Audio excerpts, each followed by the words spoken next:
The average person spends 7 hours a day scrolling, swiping, binge watching, but can't finish a single book a month.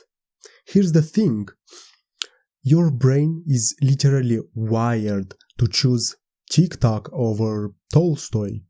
Why? Because in a world of instant dopamine hits, reading feels like running a marathon in quicksand.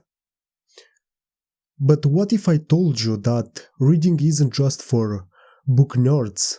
Science says readers live 2 years longer, have reduced stress levels by 68%, and they can even still outsmart AI when it comes to critical thinking. Yet 99% of the people sabotage these benefits by falling into the same traps. Distractions, lazy habits, procrastination. My name is Victor.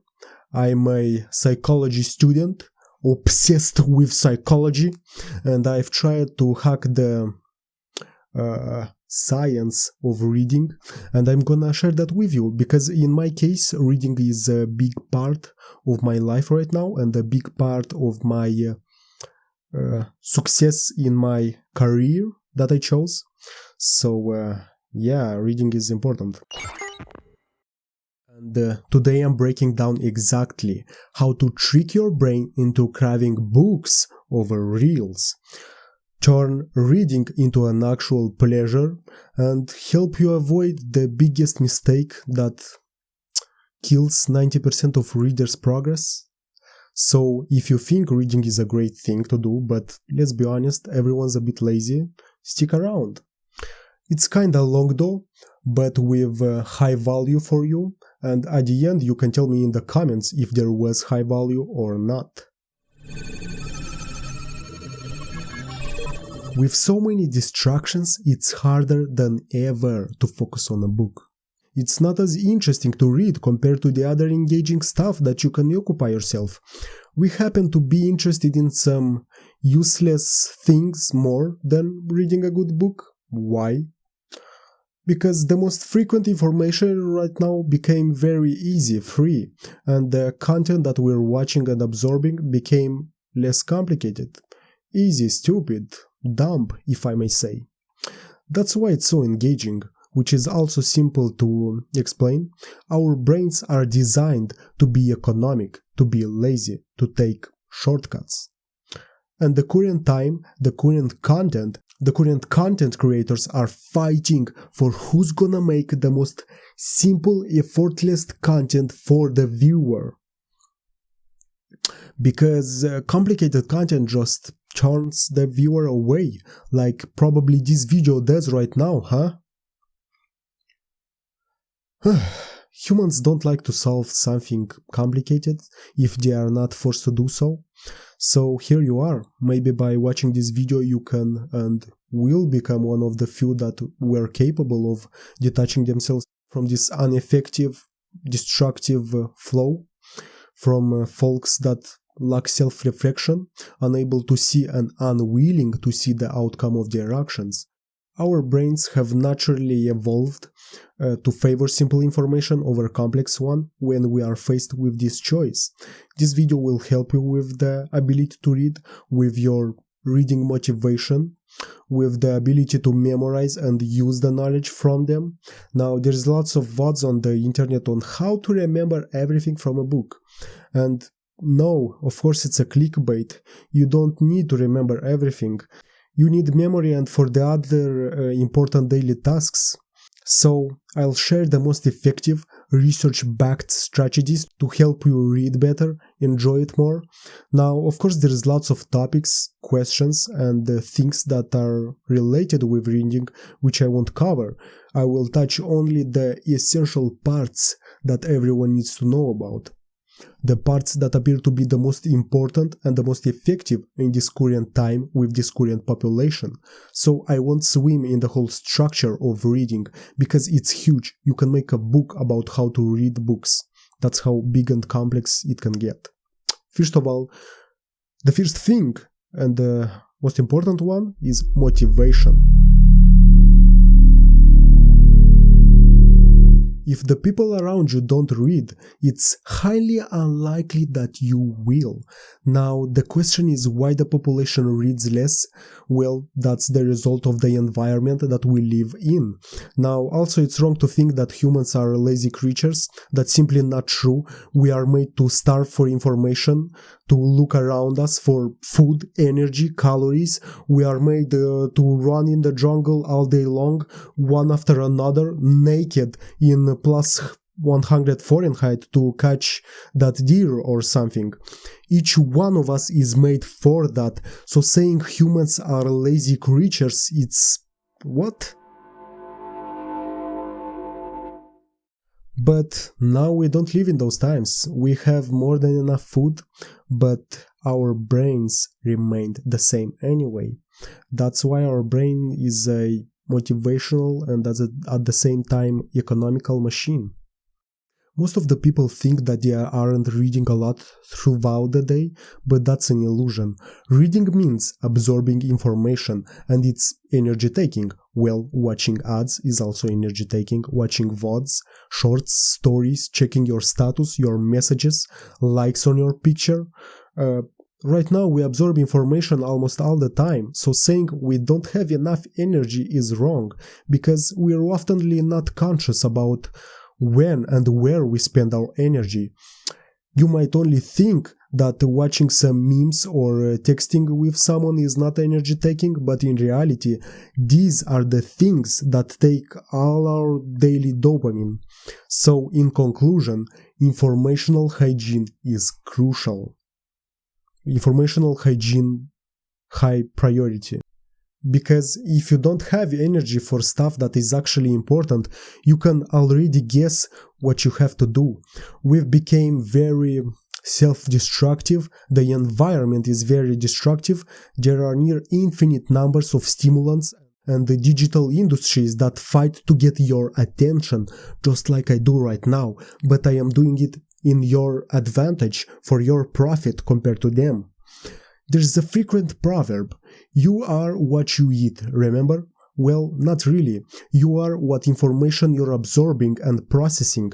The current environment distracts us and bothers our concentration like never before. The companies are doing a great job. So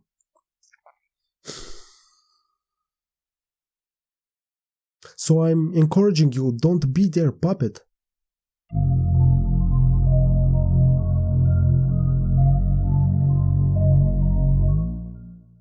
First of all, reading is a skill that can be trained and improved over time. Let me explain to you what does it mean for your brain to read a book, you as someone that doesn't really want to. Hey brain, let's create 1 million of new neuronal connections, spend a ton of energy and effort just to know something that probably you won't need. And your brain is like, what? Let's watch some TikTok or Netflix.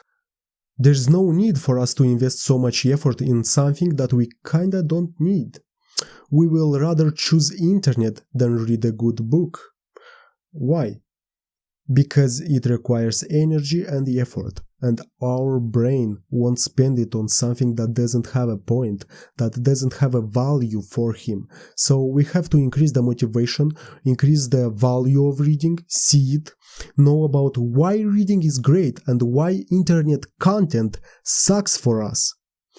Now I'm gonna give you an advice about motivation. The easiest way to do it is right now after this video, just search on YouTube benefits of reading and there will be a long list of VODs that you can enjoy watching without any regret. It's a productive procrastination. It's an allowed procrastination.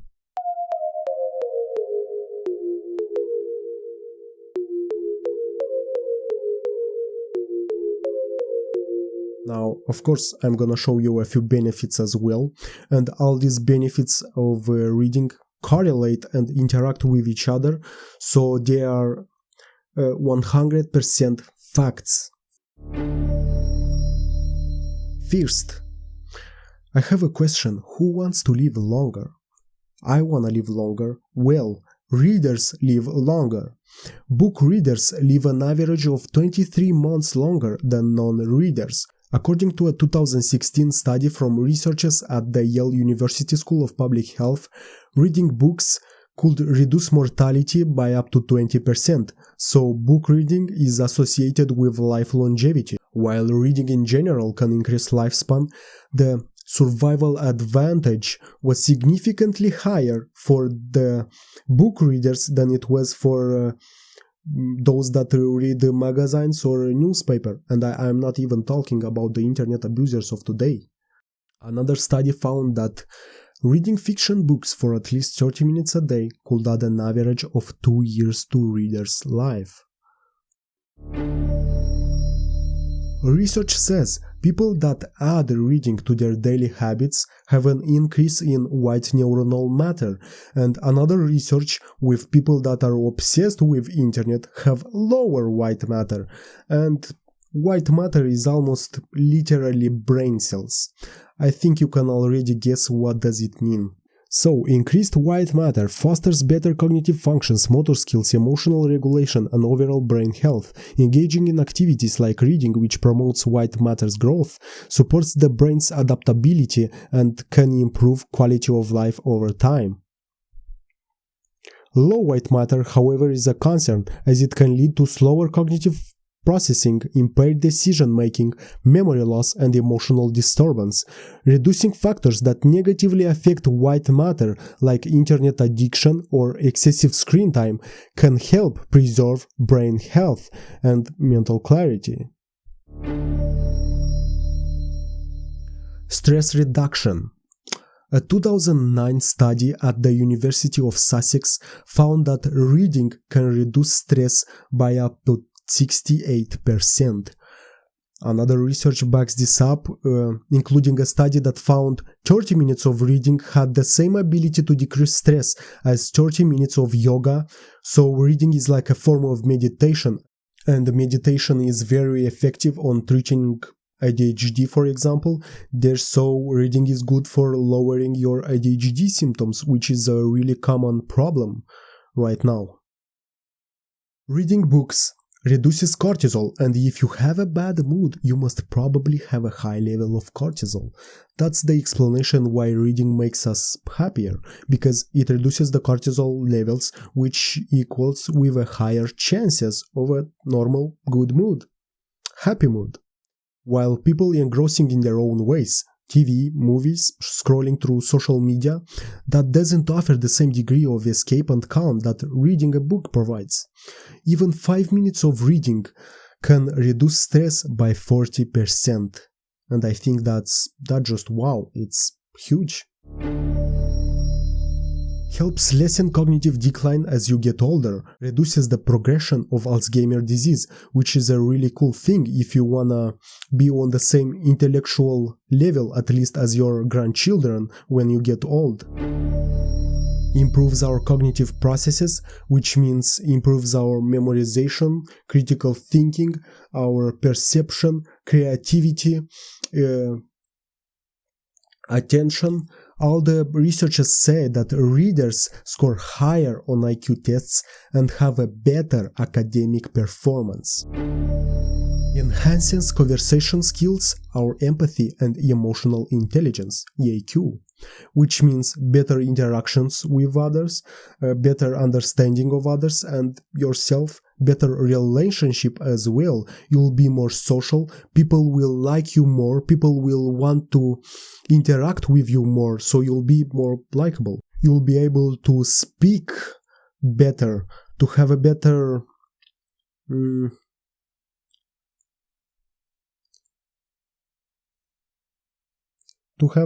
what I don't have right now. In 2021, researchers studied reading and sleep patterns and found that overall, reading a book in bed before sleeping led participants to feel their quality of sleep improved. And what can be better and has more benefits than a good night's sleep? There's almost nothing. Now, I hope this was enough for you to get hyped up enough. If no, too bad, because we're moving to the next chapter in how to choose a book.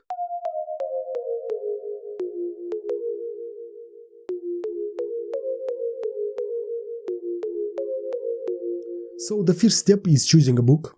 How to choose it? Well, by answering a few questions. Which questions would you like to get the answers in? Try to make the questions clear, as less abstract as you can. Which fields do you like to study? For what goal? For what purpose? What problems do you have in life? Where would you like to see improvement? Which of your wishes are not satisfied? And what are your preferred books, authors already? After answering these questions, you can type the answer in AI chatbot, the answers, and tell him to choose you the right book based on your answers. And there is nobody on the whole planet that will give you a better answer than AI.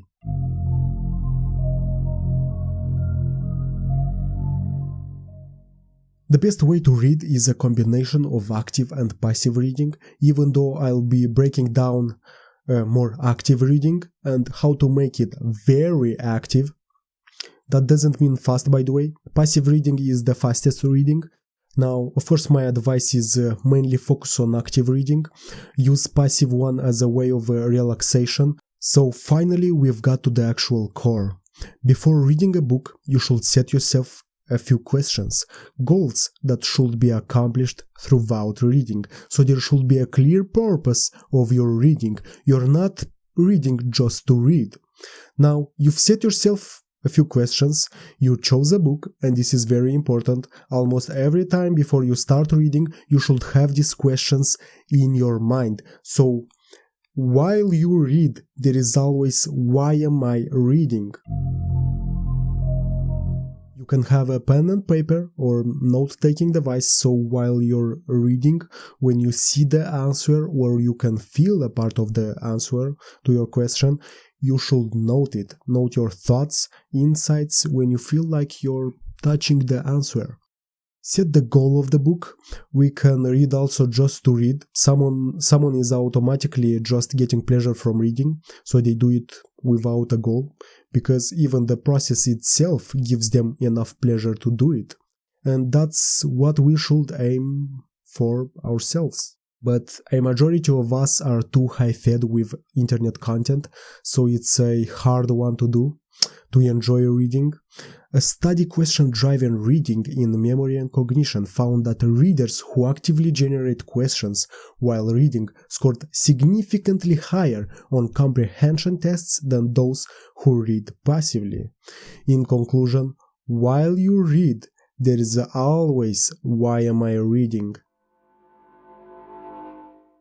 At home, designate a specific spot for reading and ensure that the environment is free from distractions as possible. Every distraction drains your energy. People around us read less, so in result, we read less also.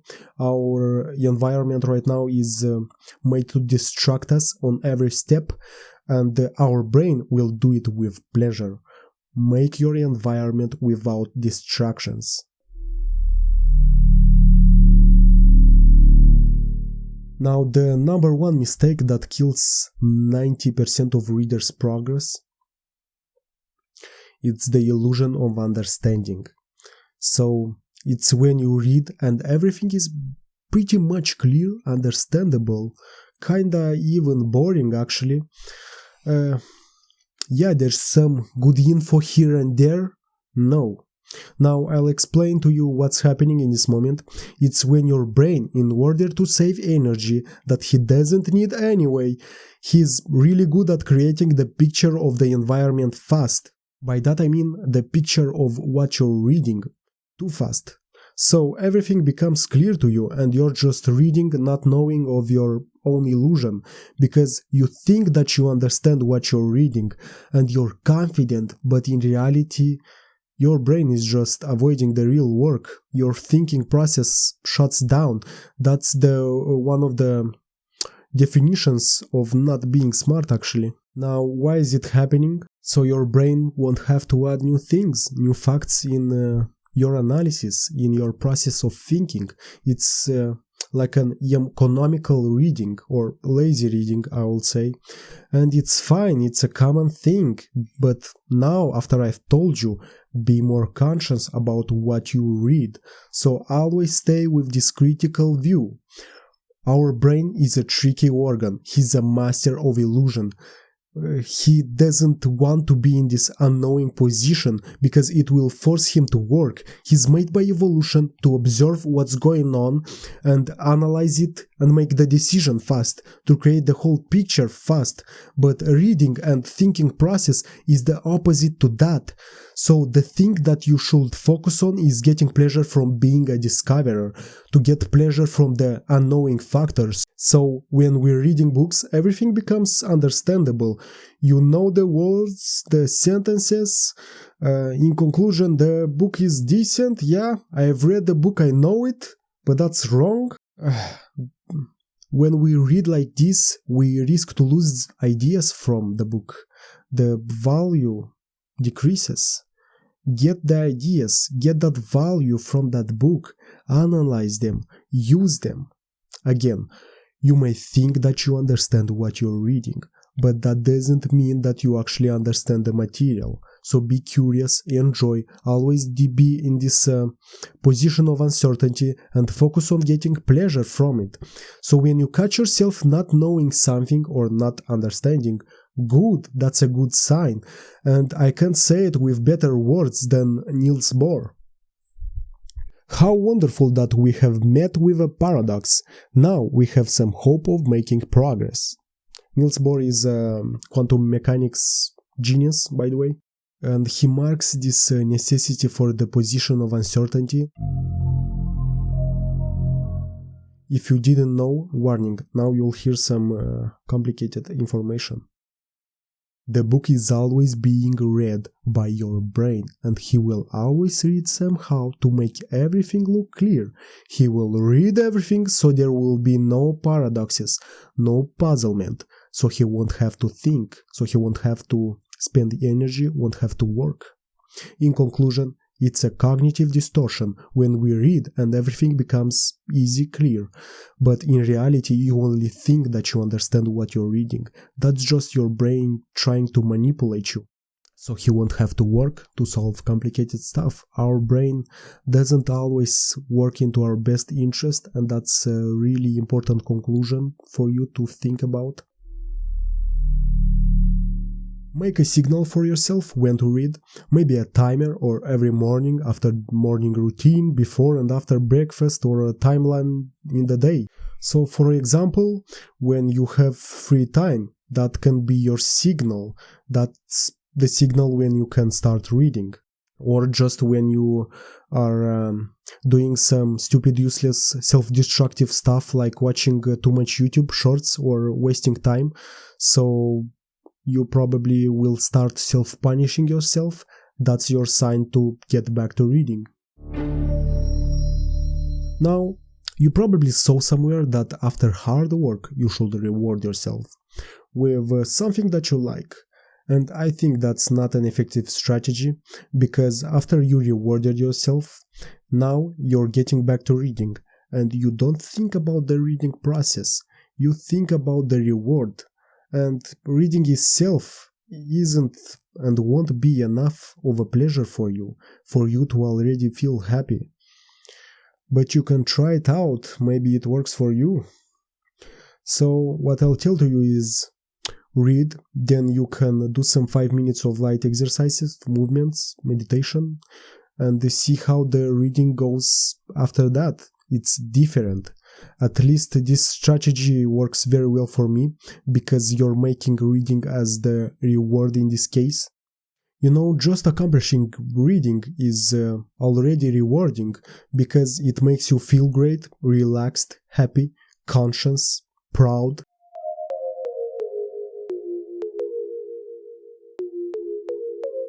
Taking breaks for the improvement of comprehension. Don't speed read, give yourself time for a few seconds after an interesting thought, paragraph. You've read for about 25-35 minutes, you take a break for 5 minutes, and the best way is to fill those breaks with some light exercises, yoga, meditation, mindful breathing. Try not to think about anything in that break time, don't get distracted. Some sources says that it's good to talk with a friend in those breaks, but I think that's too distracting. It takes your thoughts away from the book, which is not great. So give your head time to process. Don't go absorbing another information like, oh, I've read so much, I'm proud, now I should check WhatsApp or Instagram. No, take breaks, rest.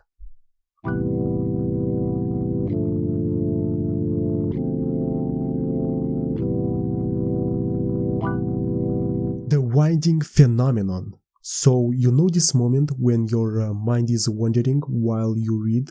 It's a common thing, and you can also reduce that with practice and time, so it takes some training. Sometimes you've read the whole page, but what was on that page? What did you read? So you realize that your mind was in some other place, other dimension. Well, sadly, 47% of our lives we spend like that. It's when you're doing something that is mechanical, repetitive, or boring to you, you start wondering. So be conscious when you start that. See it. Get back from where you started flowing. And if you catch yourself for a few times, that's usually a sign that you're tired and you probably need a break.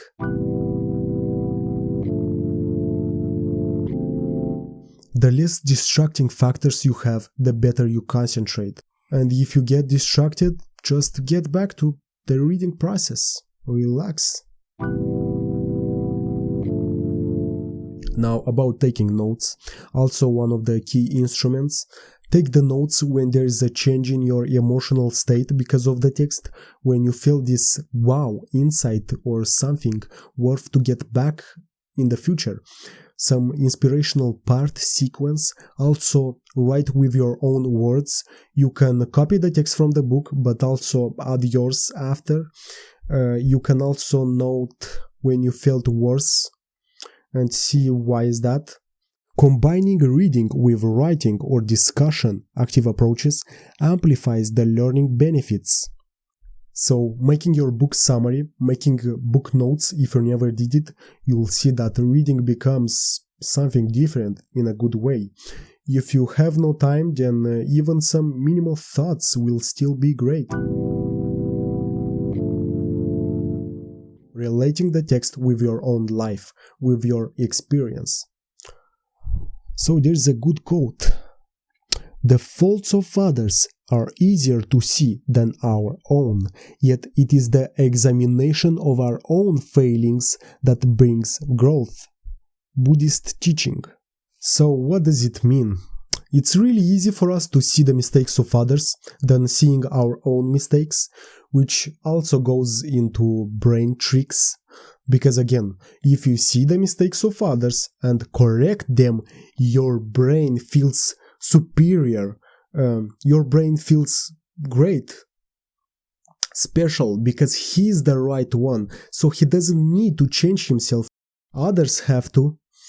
And if he's the one that's wrong, he'll have to change his worldview, his thinking, its neuronal paths. If your brain will be the incorrect one, that means he has to change his structures. And oh man, how many things he will do and wanna do, but that.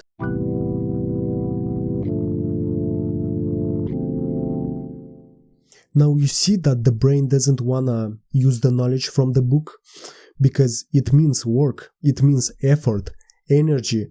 And hell no, there's a new TV series on Netflix or some new interesting movie. So, or you've read for 20 minutes, let's take a 5 minutes break, which turns in 4 hours of TikTok scrolling. So, while you're reading, it's important to relay the information with your own life. The memorization of the book will improve by 2 to 3 times. So you'll get a 100, 200% increase in knowledge just by adding 30-50% more effort. Figuratively speaking, that looks like real nice business. So you've saw and noted a very useful idea. Now ask yourself, what does this mean? How this relates with my life?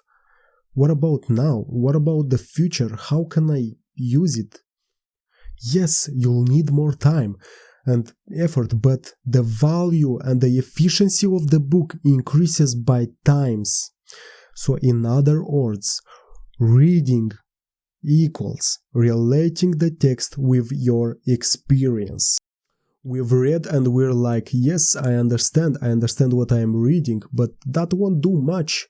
You must probably forget it, and even a very useful idea, very useful information, you're just gonna forget and won't use it in your life.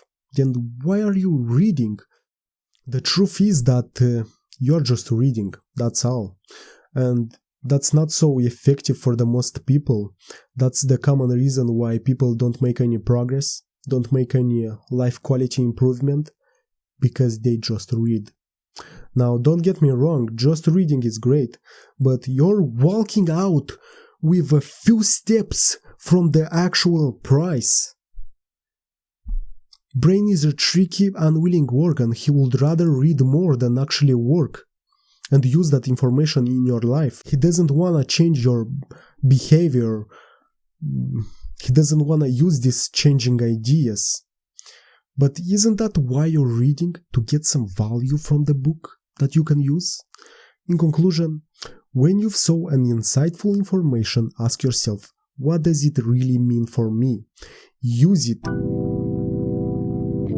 After each part of the book, write with your own words the conclusions. Try to observe how does your perception of the book and your question changes throughout the book. After you've read a good part, select a few important ideas, thoughts, and create a mind map. Look how these ideas intersect with each other, how they are connecting, associating, the differences, your thoughts on them. So after even a year of finishing the book, you'll have these mind maps created by you, and they will stick to your brain, which equals that the value of the book will stick to your brain. Even after 1 year, these mind maps, you'll be able to go to that neuronal path that you had when you read it 1 year ago.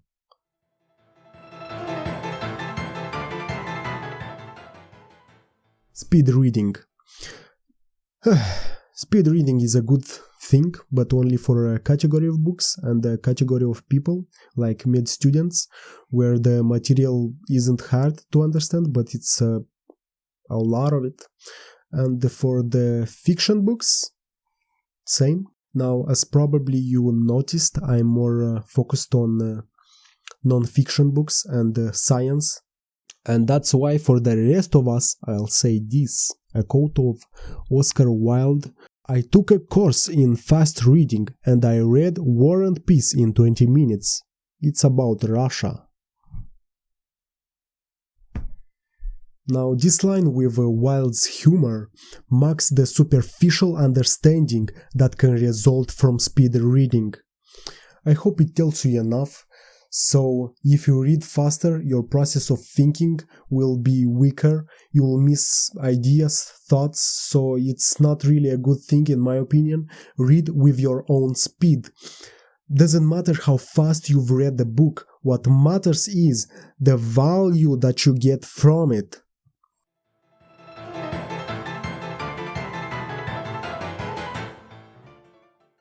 Now, at the end, after you've read the whole book, make an essay.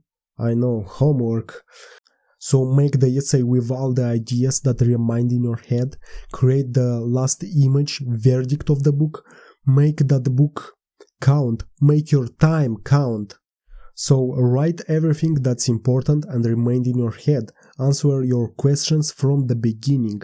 Answer the questions and thoughts on the goals of that book, and how your perception of those questions and your thoughts before the books changed.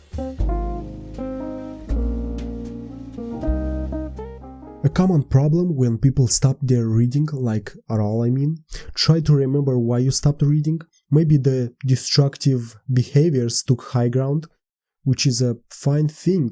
Maybe you forgot about the book at all, or it became too complicated, or your daily schedule became too busy, or maybe bad mood, and so on. Find this thing.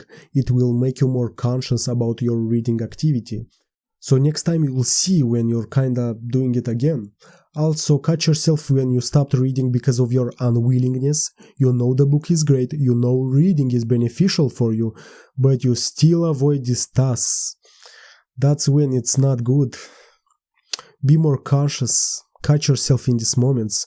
Your brain is probably saying, let's watch that, let's do this, and also this comes with experience. You know, when you left already a few books, you're becoming more conscious about the usual traps your mind is getting you into. Reading a book is a part of daily work, admit that. Yes, it's hard and complicated, so it requires effort, but that won't be for too long. These are the few steps where beginners stumble on. So just continue your journey. Another thing, don't skip the boring parts. They are a necessity, so when you get to the interesting ones, the interesting parts become even more interesting, and you'll get more pleasure from the interesting parts. It's the same idea as with jokes. There is a setup and there is a punchline. The setups are important so the punchline gets funnier. Well, the same rule goes with anything in life, because that's how neurophysiology of happiness, neurophysiology of pleasure works.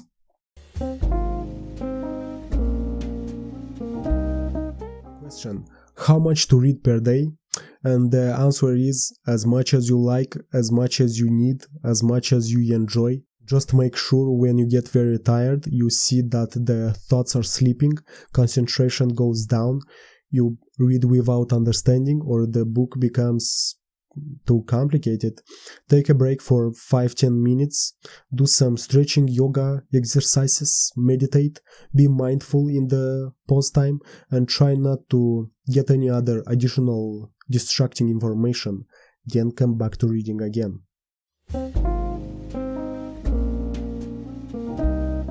Now, conclusions for the whole video. Set yourself questions before reading the book and try keeping them in your head while you read. Combining reading with writing or discussion active approaches amplifies learning benefits.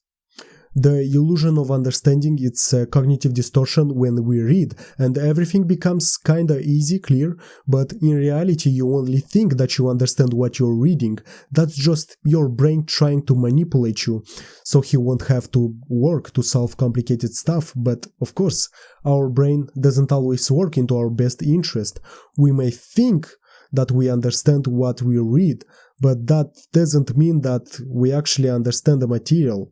So be curious, enjoy, be in this position of uncertainty, and learn to get pleasure from this activity. Take breaks for 5 minutes, stretch, exercise, meditate, avoid distractions, reduce them, make a signal for yourself when to read. For example, when you have free time, reading equals relating the text with your experience. Now, very important, please don't underestimate this advice. Make reading a daily habit. In the beginning, that's probably one of the keys. And remember, in the beginning, I've told you that if there was high value to comment, and I'll finish this with this phrase. Know that if you have a bad mood, that's most probably because you didn't read enough that day.